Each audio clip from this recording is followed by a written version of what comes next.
Let the torch of freedom burn.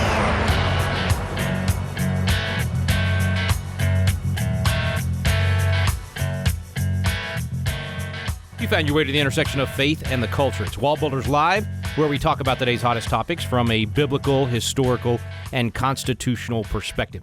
We're here with David Barton. He's America's premier historian and our founder here at WallBuilders. My name is Rick Green. I'm a former Texas legislator and America's Constitution coach. Later in the program, we're going to have a guest that has been through our Constitution program and now running for Congress. We encourage everybody to take Constitution Alive. Go into the WallBuilders library, and David's going to teach you all kinds of great history from the Founding Fathers and the biblical worldview that they had in founding the nation. I'll take you into Independence Hall and teach the Constitution right there in the room where it was framed. So that Constitution Alive course is a great way to get your foundation. Check it out at wallbuilders.com today. Get that Constitutional Live class and begin to study. Later in the program, John Emmons will be with us, that candidate for Congress that's been through Constitutional Live.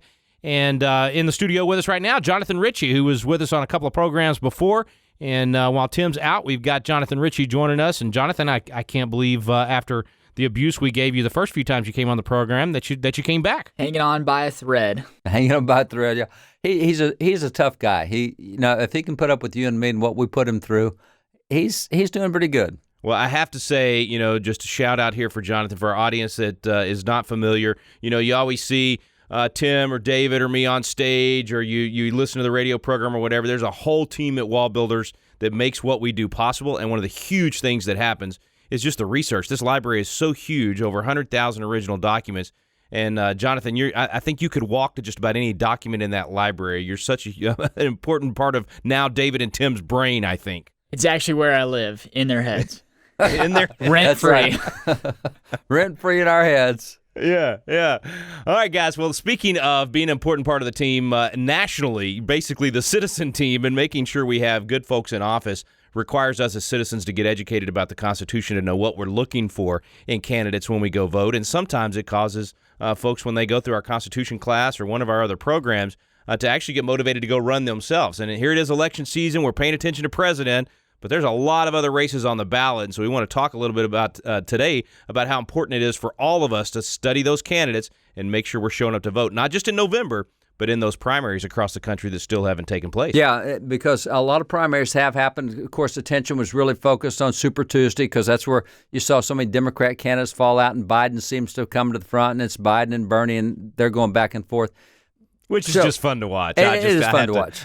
I'm sorry. Don't forget Tulsi Gabbard. Well, isn't it interesting that Trump, at his age, is now the youngest candidate in the race? So chew on that for a while. This is amazing. So except Tulsi, but nobody's paying attention to Tulsi anymore. I thought she was, actually the closest to the middle out of all the candidates, which just tells you how far left the Democrat Party's gone. Yeah, but I mean, she's hanging on like John Kasich hung on 4 years ago with the Republicans when Trump was pretty much clearly it. Never forget. Yeah, exactly. Never going to get out of the race. So we'll see what happens. But what's interesting is all the national attention that night on Super Tuesday and the presidential, nobody paid attention to congressional races. And let's say that Trump does get reelected, and I think I've been saying for nearly a year that I think it's going to look kind of like the Reagan-Mondale race. I think it's not going to be particularly close. I think it'll be pretty wide across the nation. Well, for our listeners that don't remember 1984, that's a landslide. I think Mondale won his home state, and that was it, right? I think Reagan won 49 states out of the 50 in that election. So thank you for doing that because not everyone knew what that reference was. But yes, I think it'll be more of a landslide. Jonathan wasn't born yet, and I was in middle school, just to put it in perspective. Yeah. So Jonathan, I still voted. Did you even know what I was talking about with that reference, Mondale Reagan? I did, but only because of what I do. Okay. So yeah. So you're not normal in that sense. But what really struck me in this thing was down under. There are so many because if Trump gets reelected, his agenda does not move forward unless the House changes back to Republican. If Pelosi's there, then it's going to be a 2-year stalemate pretty much. And all the stuff he wants to do to make changes will not happen. And so really the attention needs to be on congressional candidates down under. And I will say that one of the best pieces of the night coming out of Super Tuesday was what happened in California. In California, They went to the jungle primary, kind of like Louisiana does. You don't have Republicans or Democrat primaries. You put everybody on the ballot, and the top 2 candidates come out, and they're going to be in the general in the fall. And since California has been overwhelmingly Democrat, it's nearly always Democrats coming out facing each other in the fall. So that jungle primary, it's not you choose a Republican and a Democrat to face each other. It's whoever the top two are. But in 7 of the districts that were Democrat districts in California, a Republican came out as one of the top 2. So nobody saw that coming. So that puts even California back in play. It's really crazy to see what's happening down under. And so you look at battleground states. Now, California's not a battleground state, but it might become congressionally. It's not going to be one presidential. Well, I don't know. I say that. Maybe it'll be presidential. Maybe it will be Mondale. Don't count them out. Yeah, don't count it out yet. There's still Americans there, I've heard. Yes, there are. And you look at Michigan, you look at Pennsylvania, Virginia, Florida. Those are battleground states, and there's some great candidates coming out of other states as well. And actually, we got a candidate on that just won the primary in Pennsylvania, and what could be a swing state, and helping get the Congress turned back in a direction that we can continue making good constitutional progress, good conservative progress. So, Rick, tell us about the candidate you got. Yeah, and in fact, over the years, I've met so many legislators and congressmen that have said, I ran for office because of David Barton's America's Godly Heritage, or listening to WallBuilders Live, or some other connection through to WallBuilders. And now we're starting to hear people say the same thing as they go through the Constitution class. Then they get excited and they realize, hey, this system can be saved and I need to be a part of it. And so they go run for city council or school board or whatever it might be. John Emmons is actually running for Congress. He went through our Constitution class, got motivated, got excited, got educated about these things, and now running for Congress in Pennsylvania, and recently won the primaries. We said, hey, John, tell us how this all happened and what we can potentially look forward to in November. So John Emmons will be with us when we return here on WallBuilders Live.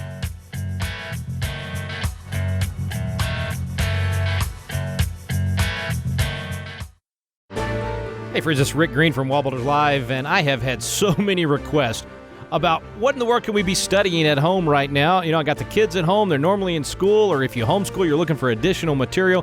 One Room Schoolhouse. It is a great new series WallBuilders is putting out where you literally get a tour of the WallBuilders library as Tim Barton and Jonathan Ritchie bring history to life.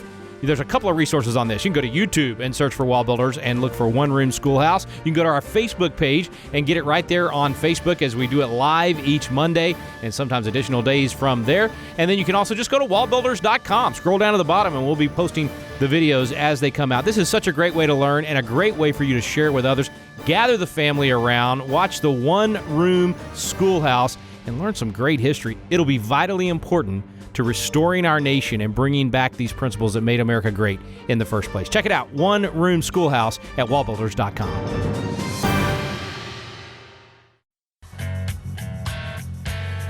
Welcome back to WallBuilders Live. Thanks for staying with us today. John Emmons is with us from Pennsylvania, running for Congress there, and has been through our Constitutional Live class and just part of a great group out there studying the Constitution, getting involved in the community, and making a difference to save our country. John, appreciate your time today, buddy. Thank you for the opportunity. This is wonderful. It's good to talk with you again, Rick. Well, man, I'm first of all just thankful that you were willing to even begin to study freedom and study the Constitution and those things. But now for you to be stepping out, running for Congress, basically saying to the community, hey, I'm willing to go to Washington, D.C. and be one of the good guys that actually restores our constitutional republic. Well, yes, and it's the way I look at it, it's the least we can do when we look back and we see the sacrifices that others have made for us to be in this position today. The way I look at it is yes, it's a sacrifice for us, but nothing compared to what our forefathers fought for and all the people along the way that have fought for our liberty and freedom. I was thinking about you being in Pennsylvania today, and I was just thinking, man, there's so much great history there. We love coming out there and taking people through Independence Hall and Valley Forge and just all the cool stuff that happened there. What is it like to be, running for office and being involved in groups that are trying to restore those timeless principles of liberty in a state that has so much history, but yet people have forgotten where we came from, and even when it's right down the road, they don't think much about what happened in those rooms, 240 years ago. How awkward is that for you when you try to bring this stuff up and people right there in Pennsylvania are going, I don't know what this guy's talking about? Well, it's interesting because it's kind of a double-edged sword, because where we are in this district, it's literally just Valley Forge is right there. It's in the northern tip of our district. At the southern end, there's Brandywine battlefield. So on the one hand, you have a great amount of awareness about the relative history, more from the standpoint of George Washington, the founding of the country, and so forth. But what you also find is a relative ignorance around the Constitution and what the Constitution means to our history and to the development of our country, and that's what makes us strong today. I'm thinking about Pennsylvania and the people that had sent to Washington before, and what an interesting mix. I mean, I think if I remember right, Joe Pitts was from when he served, he was representing Pennsylvania. Yeah, Joe actually lives about 12 minutes away from my home. No kidding. Oh, okay. Well, yeah. So he's been a great friend to WallBuilders. Yeah, because I mean, he started Values Action Team. I mean, just phenomenal guy. You've had Rick Santorum, but you've had guys like Rendell. I mean, so it kind of. I mean, it's like a lot of our states. I mean, it's a mixed bag, and your particular district. I mean, right now that is you've got some big city, right, and then you've got some rural areas as well. Yeah, it's very interesting in that geographically, it's one of the Chester County. The district is all of Chester County and the southern third of Berks County. So where we're positioned in Chester County, it's one of the notorious collar counties. So you have this interesting dichotomy that as the wave has moved out of Philadelphia, the collar counties have become purple, and now they have a tinge of blue. And but when you look at this district, it's very similar to what people might typically say about Ohio, where Ohio is a microcosm of the United States. And in many ways, this PA 6 district is also a microcosm because you do have some heavily populated areas. I wouldn't quite call them big cities, but big enough. But we have a strong suburban presence, but we also have a lot of farmland.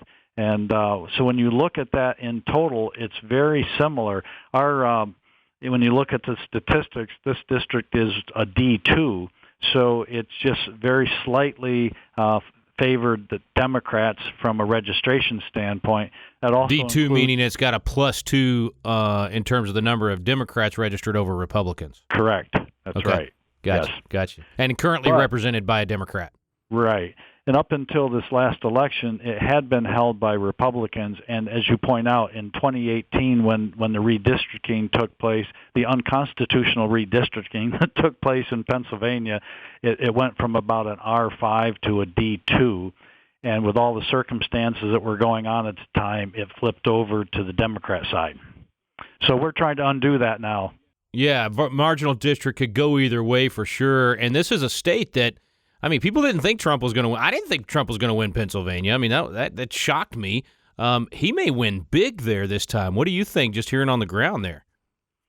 I think that's a distinct possibility. He, when you think of what happened back then, he won by roughly 50,000 votes, which is not much at all.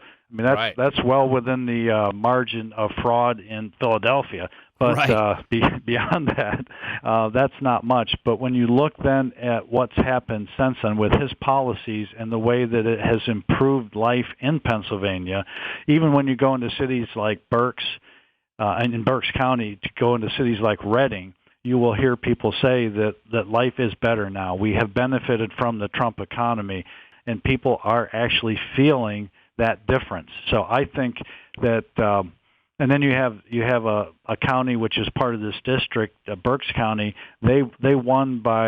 Donald Trump won by 20,000 votes back in 2016. Their goal is to bump that up to 40,000, and they think they can do it. So I think when you feel that across the whole Commonwealth, I think there's a very strong probability that he will take Pennsylvania again by a much wider margin than what he did before.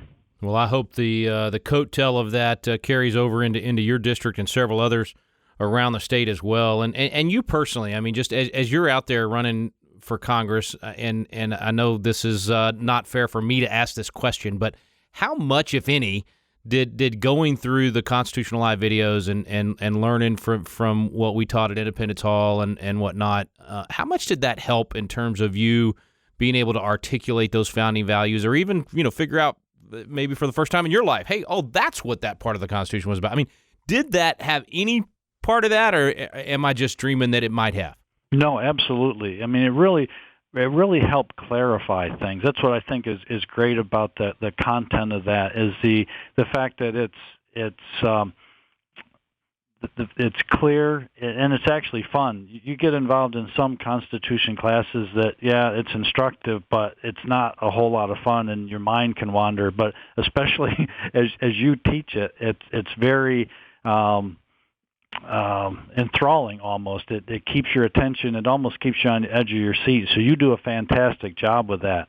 Well, thanks. I wasn't fishing for a compliment, though. I was just No. wondering, does the content, though, help you as a candidate now It does. go out there and say, this is what needs to be restored, is we've missed these basic concepts about how a constitutional republic actually works?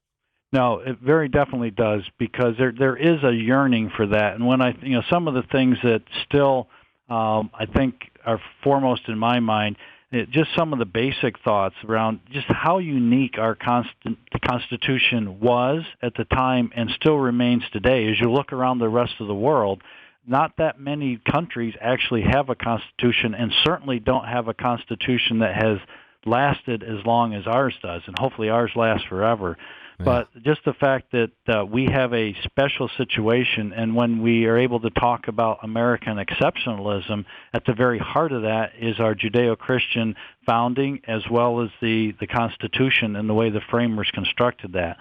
So, and the other part is, as we watch the daily news cycles, we can think back to the genius of the framers and what they did with regard to the three branches and the checks and balances, because that gets tested almost on a daily basis now, where this branch or this individual will make commentary that we can argue more effectively, knowing that they may be either ill-informed or totally misrepresenting the truth about how our government is supposed to work. How about the race itself? Tell us a little bit about the primary. I guess you're already the Republican nominee, or do y'all still have the primary coming up? I can't remember. I do not have an opponent, so I am clear now for November. So all right. There was an opponent, and I got the endorsement in Chester County with 85% of the vote. I got a unanimous endorsement in Berks County. And when we went out and got petitions, I got 3.5 times as many as I needed, and just to demonstrate our strength and depth. So it's clear sailing now. No opponent until I get to November 3rd. And speaking of November 3rd, so the incumbent is not just a Democrat, pretty far out there left Democrat, stood with Nancy Pelosi on much of what has happened, and certainly was for impeachment. So this would be a big shift to go from someone like that to a constitutionalist that understands the foundations of what we're fighting for here. Right. And so, one example, Chrissy Houlihan, who is the incumbent, I take issue with her because she was in the Air Force for about 4 or 5 years and then is in Congress. She twice took an oath. And I think she violated that oath when she went out for impeachment. She not only went for impeachment, back in September, she joined with 6 other people with a service background, and they put an op-ed in the Washington Post, and basically gave Nancy Pelosi the cover to come out 2 or 3 days later and indicate that she was ready to move forward on impeachment. So not only did she support impeachment, she was one of the leaders of impeachment. Well, this could be a big change. I'm super excited for you as a candidate and even on the campaign trail, regardless of what happens in November. And I think you've got a real shot at winning this thing. But regardless of the outcome of that election, lots of great things could happen if you win. But even this process over the next 6 months or so, where you're going to be educating people on the campaign trail, is a big part of what we're encouraging people to do, running for local office, running for state office, in your case, federal office, so that during that campaign process, you're educating your friends and neighbors on these very important principles. So it's a win already. I hope it's an even greater win later in the year, and that we get to see you in Congress next year. But I'm just super excited that as somebody who's been through Constitutional Live and understands the importance of returning to those foundational principles, that you're willing to step out and run, and I hope we see a lot more of that across the country. Yeah, it does feel like there's a wave growing, and I think some of this, I believe, is the maturing of the Tea Party movement, the grassroots movement that began 10, 12 years ago. Right. And as we all have matured through these various mechanisms, I think it has prepared us to be in a better position to run today. And then as you look at the landscape today, I'm not sure how you could find a stronger difference between the conservative Republican message and the results that have been shown even in these early years as Donald Trump has applied those policies versus what we're seeing from the left, whether it be Bernie Sanders and the socialism that he's been talking about, or even the brand that Joe Biden appears to be spewing. So to me, this is very clear for voters. We're standing at a fork in the road, and on one fork is prosperity and freedom, and on the other fork is socialism and what I'm calling basically indentured servants. So it could not be more clear the choice that we have.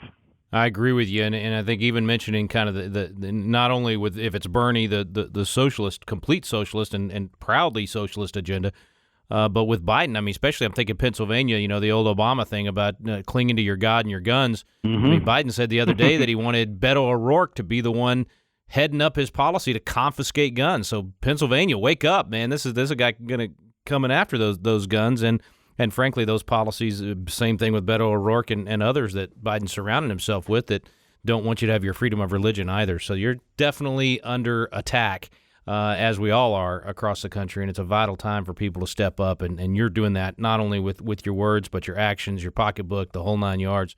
And just thankful for you, man. We're out of time, but hey, what's a website people can go to learn more about you? A question I get all the time is, hey, I don't really have anybody locally running that I'm excited about or want to learn more. Who else across the country could I support? So I know most of our listeners are outside of your district. We have stations in Pennsylvania and maybe even one in your district. But for people outside of the country that just want to know more about you and maybe take a Constitutional Live class like you did and possibly run for office as well, how can they learn more about you, your campaign, what you're doing? Okay, the easiest way is just to go to our website or Facebook. It's basically the same. It's Emmons for Congress. That's EMMONS, the word for spelled out, FOR, and then Congress. So Emmons for Congress. That will get you to the website and then also to the Facebook. John, appreciate you, man. God bless you. Wish you absolutely the best, and looking forward to hearing some good news in November. Very good. Thank you very much, Rick. Really appreciate the support.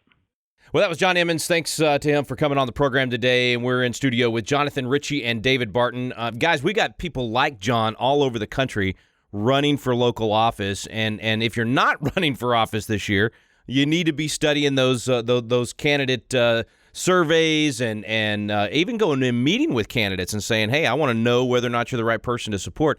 Everybody can be involved here, but it's exciting to see those that are running even for something as high level as Congress. And probably most people did not know about that seat in Pennsylvania or what it represented. And here you got a really good guy. And it was that way all primary night. As a matter of fact, if you really want to get encouraged, you need to go look up, and this is a video that went viral, but it's from Mark Robinson. And Mark Robinson was one of 8 people running for lieutenant governor in North Carolina. He's a black man.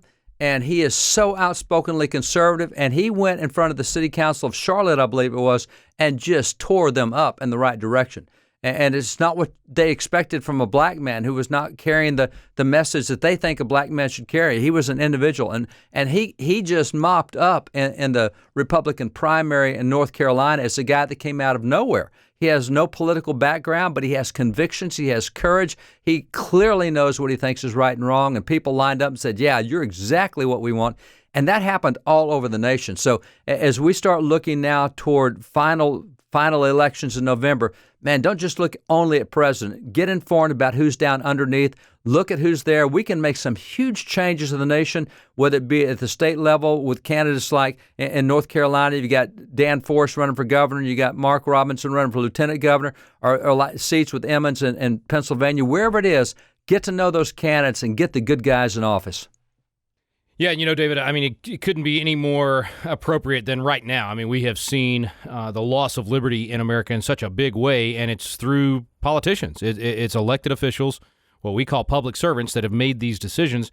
And so as you get ready to vote this year, as your primaries are happening in your states, or certainly in the general election, man, you ought to be asking some tough questions and finding out where they stand on the Constitution and whether or not they'll protect your constitutional rights, even in the face of an epidemic, and who they're going to listen to in terms of experts, and whether they're going to let these decisions go to legislatures or if governors are going to act like dictators. I mean, all those are very, very important questions. And what you're looking for is a basic, fundamental principle and conviction in the people that are running for office that they actually believe in individualism and not in groupthink, that they believe in the individual and empowering the individual and the family and not empowering the government. It almost always comes down to that. Who decides, right? Who's going to make the decisions on these things? And anyone you elect that tends to lean towards, quote unquote, the experts and government solving the problems and all those things, they are going to take your freedom.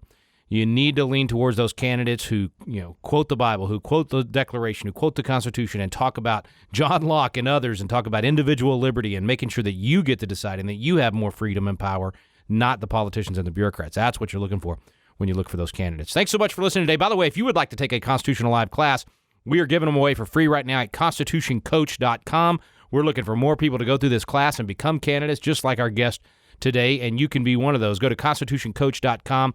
We'll even give you for free right now a host license that allows you to be a Constitution coach and actually host classes. So even if you've never done anything like this, it doesn't matter what your experience is. It's a great opportunity to get plugged in. We'll give you the license for free. We'll train you. It's all available. It's quick. It's easy. And you can be hosting classes literally within 24 hours.